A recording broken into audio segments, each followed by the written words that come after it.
కాలాతీతాన్ని అనకాపల్లి నుంచి రహస్య పరికరాల నుంచి ఎలా మోసం చేసుకుంటూ వచ్చారో అలాగే సెట్ చేసుకోవాలా.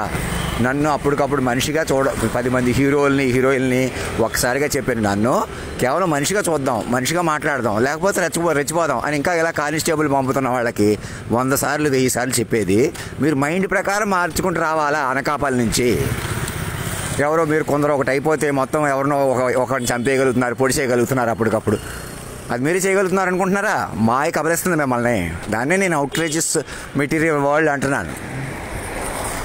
నా ప్రకారం నన్ను పట్టుకుంటే సూక్ష్మంగా ఎలా పట్టుకుంటారో, నన్ను పట్టుకోవడం అంటే ఎలాగా, అనకాపల్లి నుంచి అందరు మైండ్ రూపంలో మార్చాలా నన్ను పట్టుకోవాలంటే.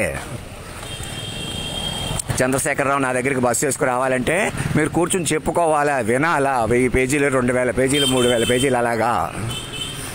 ఇప్పుడు కూడా నేను ఎలా ఉన్నాననుకో, ఉన్నంతలో మనుషులు ఎవరో స్వతంత్రంగా ఇప్పుడు ఎలా రోడ్ల మీదకి అప్పటికప్పుడు ఎలా రావటం, అప్పటికప్పుడు నన్ను మనిషిగా చూడటం, ఉన్నంతలో అలాగే ఉంటాం.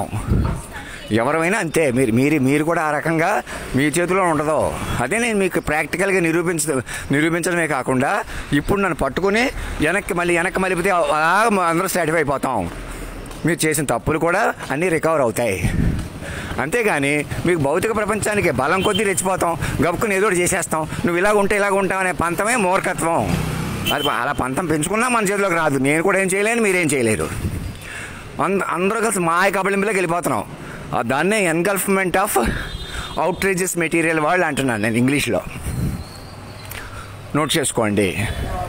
నేను కావాలని ఎవరో చెయ్యం అలాగ రెచ్చగొట్టేసి మనుషులు చచ్చిపోయేలా చేసేస్తుంది ఆ పవరు. అదే చేస్తుంది, అదే దెయ్యం అన్నమాట, మాయ. మీరే చేస్తున్నారు అనుకుంటున్నారు, మీరేం చేయట్లేదు. ఇక నా విషయంలో నేనే నా కంట్రోల్లో ఉంది అంటే చెప్పిన కొద్ది విన్న కొద్ది వస్తుంది. అది మీకు అర్థం కావట్లే. చెప్పుకున్న కొద్ది విన్న కొద్ది మీరు వ్యసనాలు, ఇప్పుడు కూడా భయంకరమైన మాటల్లో రేపులు చేశారా, పోలే అవి కూడా మాయ చేయించింది అని మాయమే పెట్టేసి నేను కాపాడగలను మిమ్మల్ని. అదే అనమాట. అది మీకు చెబుతుంటే అర్థం కావట్లేదు. ప్రతిరోజు ప్రతి క్షణం నేనే కావాలని ఉండవు, మీరే కావాలని ఉండరు.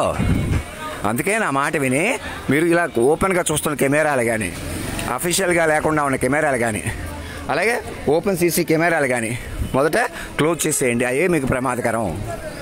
వాయిస్ వినండి, మాట వినండి, మాట పట్టుకుని వ్యవహరించండి. అది కూడా ఆ మాటలు కూడా ఇప్పుడు మీరు ఏమంటున్నా చూసుకోండి. ఏదో తిట్టేశాడు కాబట్టి రెచ్చిపోవాలి, తగ్గించేసాడు కాబట్టి తగ్గిపోవాలి, ఎలా కాదు.